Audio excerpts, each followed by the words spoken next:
कभी सोचा है कि हजारों साल पहले का दक्षिण भारत कैसा था, वहां के लोग कैसे थे? आज हम इतिहास की किताबों से नहीं बल्कि उस दौर की कविताओं और कहानियों से उस पुरानी दुनिया की बातें जानेंगे। तो चलिए शुरू करते हैं संगम साहित्य का ये सफर।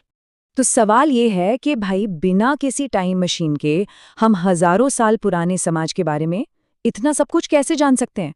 उनके रीति रिवाज क्या थे, उनकी सोच कैसी थी, वो अपनी रोज की जिंदगी कैसे जीते थे, ये सारी बातें हमें पता कैसे चली? इसका जवाब छिपा है एक बहुत ही खास साहित्यिक खजाने में। और वो खजाना है संगम साहित्य। अब ये है क्या? असल में ये 300 ईसा पूर्व से 300 ईस्वी के बीच लिखे गए तमिल साहित्य का एक बहुत बड़ा कलेक्शन है। और यही वो खिड़की है जिससे हम उस प्राचीन दुनिया में झांक पाते हैं। इस विशाल साहित्य के समंदर में एक ऐसा ग्रंथ है जो आज भी उतना ही जरूरी है और जिंदगी के लिए एक गाइड की तरह माना जाता है। तो चलिए सबसे पहले इसी की बात करते हैं। स्क्रीन पर ये जो नंबर दिख रहा है 1330, ये सिर्फ एक नंबर नहीं है। ये तो ज्ञान के 1330 मोती हैं, मतलब दोहे, जिनमें एक पूरा महाकाव्य पिरोया गया है। ये जो 1330 दोहे है ना, ये महान कवि तिरुवल्लुवर के लिखे ग्रंथ तिरुकुरल का हिस्सा है। और ये ग्रंथ जिंदगी के 3 सबसे जरूरी स्तंभों के बारे में ऐसी बातें बताता है जो कभी पुरानी नहीं होती। पहला, कर्तव्य, जिसे कहा गया अरत्तुपाल। दूसरा, धन यानी पोरुटपाल। और तीसरा, प्रेम, जिसे कामतुपाल के नाम से जाना जाता है। और इसका कल्चरल और स्पिरिचुअल महत्व इतना ज्यादा है, इतना गहरा है कि इसे तमिल भूमि की बाइबल और 5वां वेद तक कहा गया है। मतलब ये सिर्फ कविता नहीं है, ये तो जिंदगी जीने का एक तरीका है। अच्छा, अब सवाल ये उठता है कि इतना महान साहित्य ये बना कैसे? इसकी रचना की कहानी भी उतनी ही मजेदार है जितनी कि खुद ये रचनाएं। यहीं पर संगम शब्द का असली मतलब समझ में आता है। संगम का मतलब था एक काउंसिल या एक सभा जहां पांड्य राजाओं की देखरेख में तमिल कवि और विद्वान इकट्ठे होते थे। इसे आप एक तरह का पुराना लिटरेरी रिव्यू पैनल समझ सकते हैं, जहां कोई भी रचना पब्लिश होने से पहले काउंसिल से अप्रूव होनी जरूरी थी। पुरानी कहानियों के हिसाब से ऐसा सिर्फ एक संगम नहीं हुआ, बल्कि 3 संगम हुए थे। और यहीं से कहानी थोड़ी और दिलचस्प हो जाती है, जहां इतिहास और पौराणिक कथाएं एक दूसरे से मिल जाती हैं। जरा इस टाइमलाइन पर एक नजर डालिए। कहते हैं कि पहला संगम 4440 साल पहले हुआ, दूसरा 3700 साल पहले और तीसरा 1850 साल पहले। ये टाइम इतना लंबा है कि सच में समझ नहीं आता कि कहाँ इतिहास खत्म हो रहा है और कहाँ से कहानी शुरू हो रही है। और यहाँ आकर कहानी और भी रहस्यमयी हो जाती है। पहले 2 संगम जिन शहरों में हुए थे वो आज समंदर में डूब चुके हैं और उन्हीं के साथ उनका सारा साहित्य भी गायब हो गया। जरा सोचिए, कितना कुछ, कितना सारा ज्ञान हमेशा के लिए खो गया होगा। दूसरे संगम से हमें सिर्फ एक ग्रंथ मिला है, तोलकाप्पियम, जो कि एक ग्रामर की किताब है। आज हम जिस संगम साहित्य को जानते हैं वो असल में तीसरे और आखिरी संगम की देन है। तो सबसे जरूरी बात जो हमें समझनी है वो ये है कि आज के इतिहासकार पहले 2 संगमों को पौराणिक कथाओं का हिस्सा मानते हैं। जो असली ऐतिहासिक संगम काल है वो तीसरे संगम से ही शुरू होता है और वहीं से हमें उस दौर की सच्ची झलक देखने को मिलती है। तो हजारों साल गुजर गए।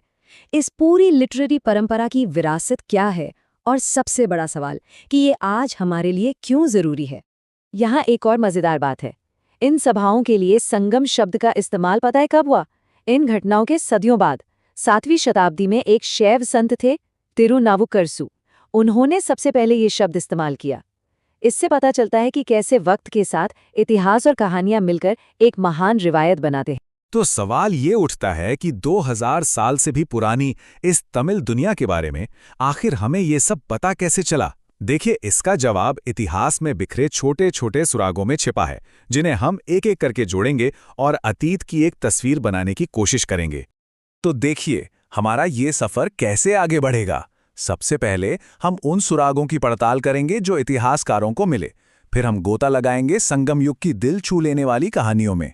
उसके बाद उस दौर के 3 महान साम्राज्यों की ताकत को समझेंगे, एक महान राजा करिकाल की कहानी सुनेंगे और आखिर में देखेंगे कि इस युग ने हमें ज्ञान की ऐसी कौन सी विरासत दी है जो आज भी जिंदा है। तो शुरू करते हैं पहले खंड से, इतिहास के सुराग। देखिए, संगम युग को समझना ना एक बहुत बड़ी जिगसॉ पजल को सुलझाने जैसा है। कोई एक किताब नहीं है जिसमें सब कुछ लिखा हो, बल्कि अलग अलग जगहों से मिले टुकड़ों को जोड़कर ही इसकी पूरी तस्वीर हमारे सामने आती है। और मजे की बात यह है कि ये सुराग हमें एक जगह से नहीं बल्कि हर तरफ से मिलते हैं। जरा सोचिए, एक तरफ सम्राट अशोक के शिलालेखों में इन तमिल राज्यों का जिक्र है, तो दूसरी तरफ यूनानी लेखक भारत के साथ हो रहे व्यापार के बारे में लिख रहे हैं। कलिंग के राजा के शिलालेखों से लेकर सदियों बाद लिखी गई किताबों तक हर छोटा बड़ा टुकड़ा हमें ये बताता है कि ये युग कितना अहम और दुनिया से जुड़ा हुआ था। दूसरा खंड, संगम युग की कहानियां। अगर ऐतिहासिक स्रोत इस युग का कह सकते हैं ढांचा है, तो इसकी असली धड़कन, इसकी आत्मा, वो है संगम साहित्य। इन्हीं कहानियों और कविताओं में उस दौर के लोगों की भावनाएं, उनके आदर्श और उनकी जिंदगी का फलसफा छिपा है। तो ये संगम साहित्य आखिर है क्या चीज? आप इसे ऐसे समझिए कि ये प्राचीन तमिल भाषा में लिखी गई कविताओं और महाकाव्यों का एक बहुत बड़ा खजाना है, एक महासागर है जिसमें हर रचना को एक खास थीम, एक खास विषय के धागे में पिरोया गया है। और यहीं पर यह साहित्य बहुत ही ज्यादा इंटरेस्टिंग हो जाता है। कविताओं को मोटे तौर पर दो हिस्सों में बांटा गया था। एक था अगम, यानी अंदर की दुनिया, जिसमें दिल की बातें होती थी, प्यार, रोमांस, निजी भावनाएं। और दूसरा था पुरम, यानी बाहर की दुनिया, जो समाज, युद्ध, वीरता और सार्वजनिक जीवन की बात करता था। ये दिखाता है कि उस समाज में निजी और सार्वजनिक जीवन दोनों को कितनी अहमियत दी जाती। अब इसी साहित्य के समंदर में तीन ऐसे महाकाव्य हैं जो किसी हीरे की तरह चमकते हैं। इन्हें त्रिरत्न या तमिल साहित्य के तीन रत्न भी कहा जाता है। चलिए इन पर जरा करीब से नजर डालते हैं। पहला रत्न है शिलप्पदिकारम, जिसका मतलब है पायल का गीत।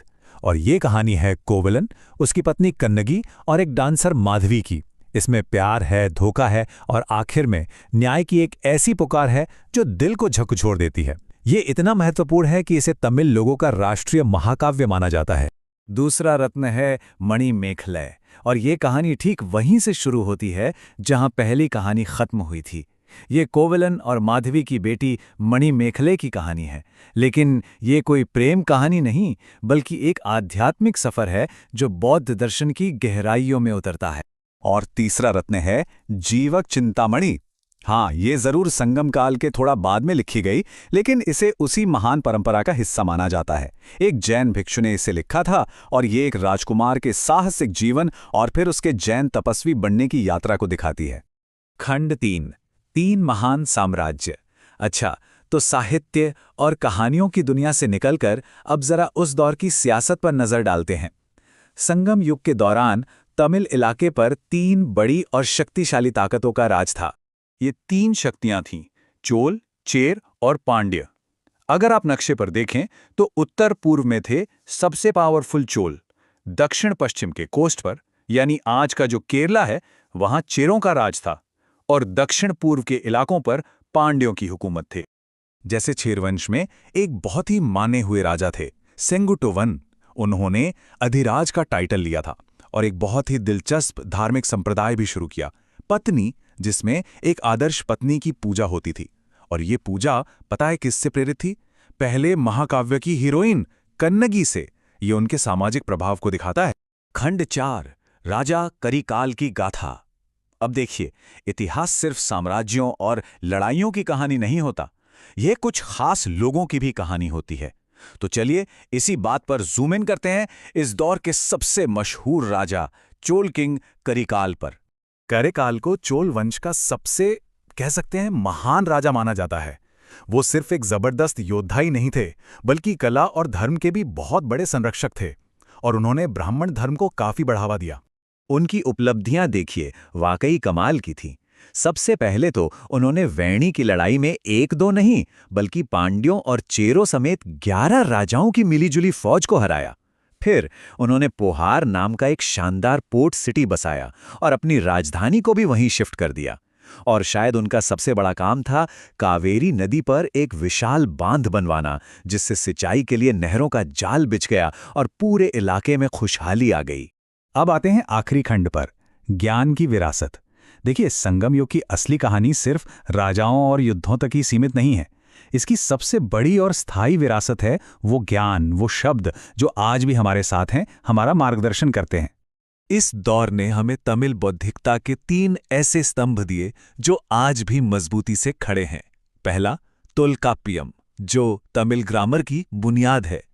दूसरा, तिरुकुरल, नैतिकता और ज्ञान का ऐसा खजाना जो हर पीढ़ी के काम आता है। और तीसरा, इरामावतारम, यानी रामायण का वो खूबसूरत तमिल रूप जिसे कंबन निरच। इन सब में भी तिरुकुरुल का मकाम बहुत ऊंचा है। यह सिर्फ एक किताब नहीं है, ये तो जिंदगी जीने का तरीका सिखाती है।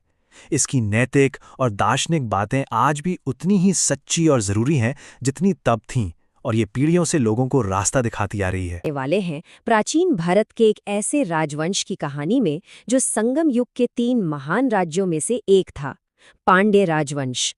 चलिए उनके शानदार इतिहास की गहराइयों में उतरते हैं। अच्छा, इस कहानी की शुरुआत होती है एक बेशकीमती चीज से। जानते हैं क्या? मोती। पांड्यों का जिक्र सबसे पहले यूनानी इतिहासकार मेगास्थनीज ने किया था, और उन्होंने साफ साफ लिखा कि ये राज्य अपने मोतियों के लिए पूरी दुनिया में मशहूर था। इन मोतियों की चमक दूर दूर तक फैली हुई थी। तो सवाल ये उठता है कि आखिर ये पांड्य थे कौन जिन्होंने मोतियों के इस विशाल व्यापार पर राज किया? चलिए देखते हैं कि कैसे उन्होंने दक्षिण भारत में एक इतने मजबूत साम्राज्य की नींव रखी। तो देखिए, पांड्य राज्य कावेरी नदी के दक्षिण में था और इनकी जान बसती थी वैगई नदी में। इनकी राजधानी थी मदुरै और इनका राजकीय निशान वो थी मछली। और ये लोग सिर्फ अपने इलाके तक ही सीमित नहीं थे। सोचिए, 20 ईसा पूर्व में उन्होंने रोम के सम्राट ऑगस्टस सीजर के दरबार तक एक दूत भेजा था। मतलब इनके अंतर्राष्ट्रीय संबंध भी थे। अब किसी भी राजवंश की कहानी उसके राजाओं के बिना तो अधूरी है ना? तो पांड्य वंश की नींव रखी थी नेडियन चेलियन ने। फिर लगभग 210 ईस्वी में आए नेडुंजेलियन, जो अपने समय के सबसे शक्तिशाली राजा माने जाते हैं।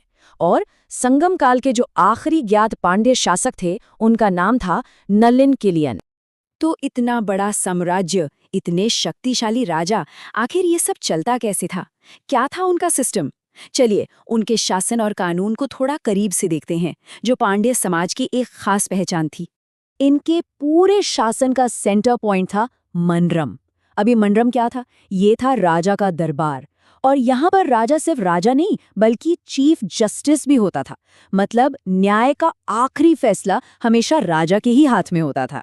अच्छा, किसी भी राज्य को चलाने के लिए सबसे जरूरी चीज क्या होती है? पैसा, यानी रेवेन्यू। और पांड्यों का टैक्स सिस्टम बड़ा ही दिलचस्प था। कराई जमीन पर लगने वाला मेन टैक्स था। इराई एक बहुत ही अनोखा टैक्स था। ये युद्ध में लूटे गए धन पर लगता था। और उल्गू था कस्टम टैक्स, जो व्यापारियों से लिया जाता था। लेकिन जहां बात न्याय की आती थी, पांड्यों का सिस्टम बहुत ही सख्त था। जरा सोचिए, चोरी या व्यभिचार जैसे जुर्म की सजा सीधा मृत्युदंड, और अगर किसी ने झूठी गवाही दी तो उसकी जबान काट दी जाती थी।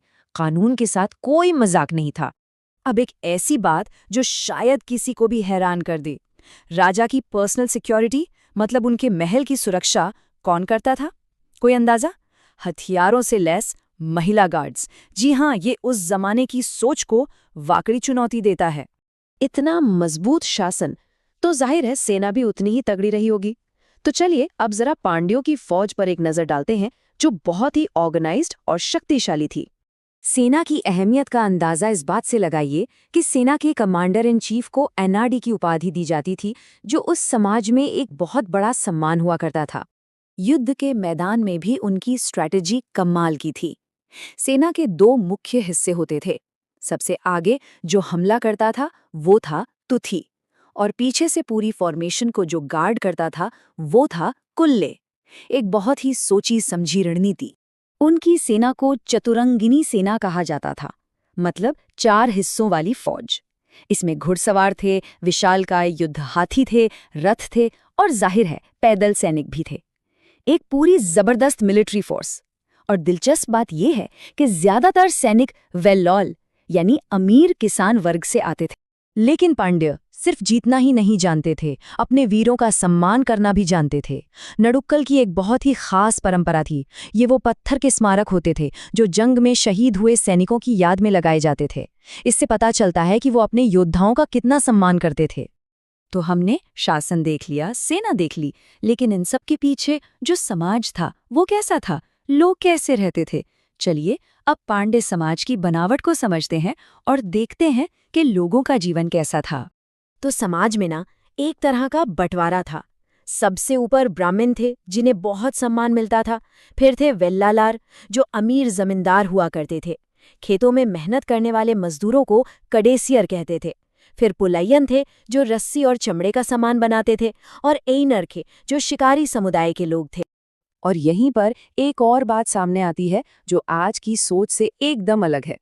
उस जमाने के ग्रंथों से पता चलता है कि संगम काल के ब्राह्मण मांस भी खाते थे और सुरा यानी शराब भी पीते थे। ये हमें उस समय की संस्कृति की एक अनोखी झलक देता है। पांड्यों की कहानी सिर्फ किताबों में नहीं है, उनकी विरासत आज भी हमारे सामने खड़ी है। मदुरई का जो विश्व प्रसिद्ध मीनाक्षी मंदिर है ना, उसे 6वीं शताब्दी में पांड्या राजा कुलशेखर पांड्या ने ही बनवाया था। उनकी कला और शक्ति का जीता जागता सबूत। सबसे बड़ा सवाल यही है कि प्राचीन तमिल समाज आखिर था कैसा? क्या उनके रीति रिवाज, उनका रहन सहन आज से बहुत अलग था? चलिए सबसे पहले उनके सोशल स्ट्रक्चर को समझते हैं। ठीक है, तो सबसे पहले ये समझते हैं कि उस समाज की बनावट कैसी थी। कौन थे वो लोग जो इस सभ्यता की नींव थे? संगम समाज में एक बहुत ही महत्वपूर्ण वर्ग था, वेल्लालर। ये वो लोग थे जिनके पास जमीनें थीं और जो खेतीबाड़ी करते थे। सच कहें तो ये संगम अर्थव्यवस्था की रीढ़ की हड्डी थे। और इनके जो मुखिया होते थे उन्हें वेलीर कहा जाता था। खेती तो थी ही, पर व्यापार, ट्रेड भी संगम युग की एक बहुत बड़ी पहचान थी। और जो लोग ये व्यापार करते थे, मतलब व्यापारी वर्ग, संगम साहित्य में उन्हें वेनेगर कहा गया है। इन्होंने ही उस दौर के ट्रेड को जबरदस्त ऊंचाइयों पर पहुंचाया था। और एक बात जो संगम समाज के बारे में वाकई हैरान कर देती है, वो ये है कि यहां दास प्रथा यानी स्लेवरी का कोई सबूत नहीं मिलता। सोचिए, उस जमाने के हिसाब से ये कितनी प्रोग्रेसिव और कितनी बड़ी बात थी। अच्छा, ये तो हो गई समाज की बनावट। चलिए अब थोड़ा और अंदर चलते हैं और देखते हैं कि इन लोगों की रोजमर्रा की जिंदगी कैसी थी। क्या खाते थे, कैसे रहते थे, परिवार को कितनी अहमियत दी जाती थी। इसका अंदाजा आप तोल्कापियम नाम के एक पुराने ग्रंथ से लगा सकते हैं। इसमें शादी के 1-2 नहीं बल्कि पूरे 8 अलग-अलग तरीकों का जिक्र मिलता है। ये दिखाता है कि समाज कितना व्यवस्थित था। लव मैरिज को तो मान्यता थी ही, पर जो बात और भी दिलचस्प है वो ये कि उन्होंने प्यार के अलग-अलग शेड्स को भी बाकायदा नाम दिए थे। जैसे एक तरफा प्यार को कैंकंठी कहा जाता था और किसी बेमेल रिश्ते को फेक्कंठी। और अगर रोज की जिंदगी की कुछ झलकियां देखें तो चावल उनका मुख्य भोजन था, जिसे कभी-कभी दूध के साथ मिलाकर भी खाया जाता था। एंटरटेनमेंट के लिए पाणर और विटिलियर जैसे घुमंतू गायक और डांसर होते थे। और हाँ, सबसे जरूरी बात, मचेलियर और ओवियर जैसी कवियत्रियों का जिक्र ये साबित करता है कि उस दौर में महिलाएं भी पढ़ी लिखी और सम्मानित थीं। तो रोजमर्रा की जिंदगी से निकलकर अब जरा बिग पिक्चर देखते हैं, संगम युग की अर्थव्यवस्था की, जिसका एक बहुत बड़ा हिस्सा था समुद्री व्यापार। और जब भी हम समुद्री व्यापार की बात करते हैं तो एक नाम सबसे पहले आता है, अरिकामेडू बंदरगाह। ये महज एक बंदरगाह नहीं था, समझिए कि ये पूरी रोमन दुनिया के लिए भारत का एक गेटवे था। और इसका पक्का सबूत मिला साल 1945 में। जब यहाँ खुदाई हुई तो जो मिला उसने सबको चौंका दिया। यहाँ एक पूरी की पूरी रोमन बस्ती के सबूत मिले, जिससे पता चला कि ये रिश्ता कितना गहरा था। यहाँ तक कि पेरिप्लस ऑफ द एरिट्रियन सी जैसे एक पुराने रोमन ग्रंथ में भी इस हलचल भरे बंदरगाह का जिक्र है, पुडू के नाम से। मतलब इसकी शोहरत दूर दूर तक फैली हुई थी। वैसे अरिकामेडू अकेला नहीं था। पांड्य राज्य का कोरकई बंदरगाह था जो मोतियों के लिए बहुत मशहूर था। तो वहीं चेर राज्य का मुसरी भी एक बड़ा व्यापारिक केंद्र था। और इसी दौर में एक खोज ने समुद्री व्यापार की दुनिया ही बदल कर रख दी। हिप्पैलस नाम के एक नाविक ने मॉनसूनी हवाओं के रहस्य को सुलझा लिया। इसके बाद तो समुद्र के रास्ते भारत पहुंचना पहले से कहीं ज्यादा तेज और आसान हो गया। चलिए अब इस सफर के आखिरी पड़ाव पर चलते हैं और संगम युग के लोगों की आध्यात्मिक दुनिया को समझते हैं। उनकी आस्था और मान्यताएं क्या थीं? अच्छा, एक बड़ी मजेदार बात, शायद आपको जानकर हैरानी हो कि संगम समाज में कौवे को एक बहुत ही शुभ पक्षी माना जाता था। जी हाँ, कौवे को, खासकर मेहमानों के आने का संदेशवाहक। अब ऐसा क्यों था? इसकी 2 बड़ी वजह थी। पहली, ये माना जाता था कि कौवा मेहमानों के आने की खबर देता है, और दूसरी वजह बड़ी प्रैक्टिकल थी। नाविक अपने जहाज़ों पर कौवों को साथ ले जाते थे क्योंकि वो जमीन की दिशा खोजने में मदद करते थे, है ना? बिलीफ और प्रैक्टिकलिटी का एक बेहतरीन मिक्स। संगम समाज में वीरता का बहुत सम्मान था। जो सैनिक युद्ध में शहीद हो जाते थे, उनकी याद में पत्थर के स्मारक बनाए जाते थे, जिन्हें वीरगल कहते थे। ये सिर्फ यादगारी पत्थर नहीं थे, इनकी पूजा भी होती थी। ये दिखाता है कि वो अपने वीरों को कितनी गहरी श्रद्धा देते थे। अगर देवताओं की बात करें तो उस दौर के प्रमुख देवता थे मुरुगन। वो एक प्राचीन तमिल देवता थे जिन्हें बाद में सुब्रमण्य और स्कंद कार्तिकेय के रूप में भी पहचाना गया। उनका प्रतीक मुर्गा था और उन्हें शिव और पार्वती का पुत्र माना जाता था। यहाँ भी हमें एक क्षेत्रीय और अखिल भारतीय परंपराओं का संगम दिखता है। संगम साहित्य में अनुकू नाम के एक गहरे विश्वास का जिक्र बार बार आता है। ये एक तरह की पवित्र या जादुई शक्ति थी, जिसके बारे में माना जाता था कि वो प्रकृति की हर चीज और हर जगह में मौजूद है। और यहीं पर हम एक सवाल के साथ रुकते हैं। पवित्र शक्तियों में ये जो प्राचीन विश्वास था, क्या आज भी हमारे समाज में, हमारे आसपास ये किसी न किसी रूप में जिंदा है? इस पर सोचिएगा जरूर।